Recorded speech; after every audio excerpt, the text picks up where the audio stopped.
নমস্কার, দি রিপোর্টে স্বাগত। হাঁটার নাম করে বাড়ি থেকে বেরিয়ে রাতভর নিখোঁজ থাকার পর এদিন সকালবেলা পুকুর থেকে ছাত্রের মৃতদেহ উদ্ধারের ঘটনায় ঘনাচ্ছে রহস্য। এদিন সকালবেলা স্থানীয় বাসিন্দারা পুকুরের মধ্যে দেহ ভাসতে দেখেন। ঘটনাকে কেন্দ্র করে চাঞ্চল্য ছড়িয়েছে খড়দহ কল্যাণনগর এলাকায়। এ প্রসঙ্গে বিস্তারিত জানবো, সঙ্গে রয়েছেন আমাদের প্রতিনিধি রাজা দে। রাজাদা, ঘটনা প্রসঙ্গে কি জানা যাচ্ছে?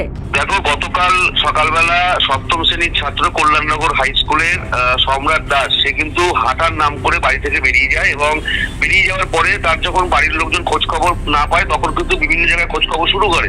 কিন্তু সেই জায়গা থেকে খোঁজ না পাওয়ার পর আজকে সকালবেলা কল্যাণনগর এলাকার একটি পুকুর থেকে ছাত্রের মৃতদেহ ভাসতে দেখেন এলাকার বাসিন্দারা। তখনই সঙ্গে সঙ্গে তারা রহরা থানা পুলিশকে খবর দেয়। রহরা থানা পুলিশ ঘটনাস্থলে এসে মৃতদেহ উদ্ধার করে নিয়ে যায় এবং যেটা এলাকা সূত্র থেকে জানা যাচ্ছে যে সেই ছেলেটির আজকে রেজাল্ট বেরোনোর কথা এবং সেই রেজাল্টে ফল ভালো হবে না এমনটাই বুঝিয়ে সে আত্মহত্যা করেছে, এমনটাই কিন্তু পাড়ার লোকজন বলছে। কিন্তু এই যে একটা দিন নিখোঁজ থাকার পর পরের দিন ছাত্রীর মৃতদেহ উদ্ধার হচ্ছে পুকুর থেকে, এটা কি আদৌ আত্মহত্যা নাকি এর পেছনে রয়েছে অন্য কোনো কারণ? এই গোটা বিষয়টি খতিয়ে দেখছে রহরা থানার পুলিশ এবং এই গোটা ঘটনায় এলাকায় যথেষ্ট শোকের ছায়া নেমে এসেছে। অনেক ধন্যবাদ রাজাদার, সঙ্গে থাকো। প্রশাসন সূত্রে খবর, মৃতের নাম আবির দাস, কল্যাণনগর হাই স্কুলের সপ্তম শ্রেণীর ছাত্র। ঘটনা প্রসঙ্গে পরিবারের সদস্যদের সঙ্গে কথা বলা সম্ভব না হলেও তবে কল্যাণনগর হাই স্কুলের শিক্ষক জানান, পরীক্ষার ফলাফল খারাপ হওয়ার আশঙ্কা প্রকাশ করেছিল আবির। সেই দুশ্চিন্তা থেকেই কি এখনো দুর্ঘটনা ঘটল, সেই প্রশ্নই থেকে যাচ্ছে। আমাদের কালকে স্কুলে তো পরীক্ষা চলছে এখন, তা এই পাড়া থেকে একজন ভদ্রলোক, উনি সকাল 10টা সাড়ে 10টা নাগাদ আমাদের স্কুলে গিয়ে ইনফর্ম করলেন যে পাশের বাড়ির ছেলেটি অর্থাৎ সম্রাট দাস, আমাদের 7A সেকশনের ছাত্র, ওকে পাওয়া যাচ্ছে না। সকালবেলায় 6টার পরে ও 6টা 15-20 নাগাদ একটু হাঁটতে বেরিয়েছে এবং কয়েকদিন ধরেই ও হাঁটতে যাচ্ছে। বেশি দিন ধরে এরকম কন্টিনিউয়াস প্রসেস করছিল না, কারণ সকালে যেহেতু ওর পড়া থাকছিল। তা যেহেতু সকালে কয়েকদিন পড়া থাকছে না সেহেতু ও হাঁটতে বেরোচ্ছিল।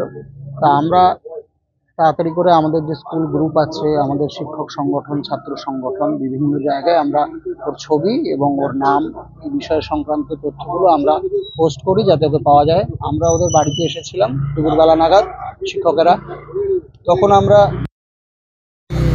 আগের দিন রাত্রেবেলায় ও মাকে জিজ্ঞেস করেছে, মা আজকে তো খাতা দেখানো, যে কোনো কারণে যদি আমার খাতায় কোনো রেজাল্ট খারাপ হয় তাহলে কি সেই বিষয়ে তোমরা আমাকে কোনো বকাবকি করবে? এইটুকু তাদের বাড়ি থেকে পাওয়া গেছে। কিন্তু সকালবেলায় ও নর্মালি বেরিয়েছে, নর্মালি হাঁটাহাঁটি করেছে। এখানে আজকে সকালে এসে দেখলাম যে একটা বাড়ির সিসিটিভি ফুটেজ থেকে যে ওই রাস্তা দিয়ে হেঁটে যাচ্ছে।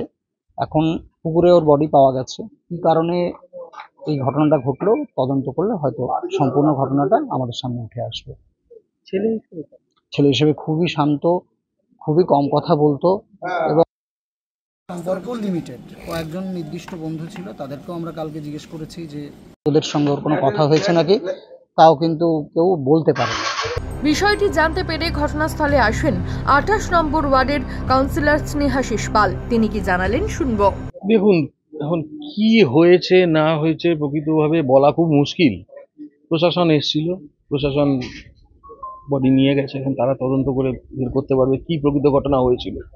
কালকে যখন আমরা সকালে খবর পাই, আমাদের পাড়ার সব লোক, ক্লাবের ছেলেরা সবাই, মানে কি বলবো, কোথাও কোনো জায়গা বাদ রাখা হয়নি খোঁজার জন্য, খুঁজে পাওয়া যায়নি ওকে। আজকে সকালবেলা আমি কাজে ছিলাম, তখন হঠাৎ ফোন পাই যে এরকম বডিটা ভেসে উঠেছে। আমার নাম স্নেহাশিস পাল, পৌরসভা 8 নম্বর ওয়ার্ডের কাউন্সিলর।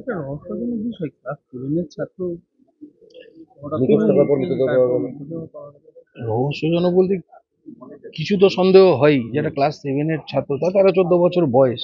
এখন তার মেন্টালিটি কোন দিকে গ্রো করেছে, কি তার চিন্তা ভাবনা ছিল, সেটা বলা খুব মুশকিল এই জায়গায় দাঁড়িয়ে। ইতিমধ্যে রহরা থানার পুলিশ কল্যাণনগর এলাকায় পৌঁছে দেহ উদ্ধার করে নিয়ে যায়। কান্নায় ভেঙে পড়েছে পরিবার, শোকের ছায়া এলাকায়। আত্মহনন নাকি খুন, ছাত্রের মৃত্যুতে ঘনাচ্ছে রহস্য। তদন্তে নেমেছে পুলিশ। রাজা দে, দি রিপোর্ট, খড়দহ।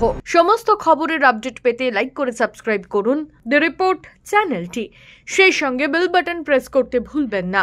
আপনাদের একটা সাবস্ক্রিপশন আমাদের জন্য অত্যন্ত মূল্যবান। একই সঙ্গে ফলো করুন আমাদের হোয়াটসঅ্যাপ চ্যানেলটিও। জয় হিন্দ।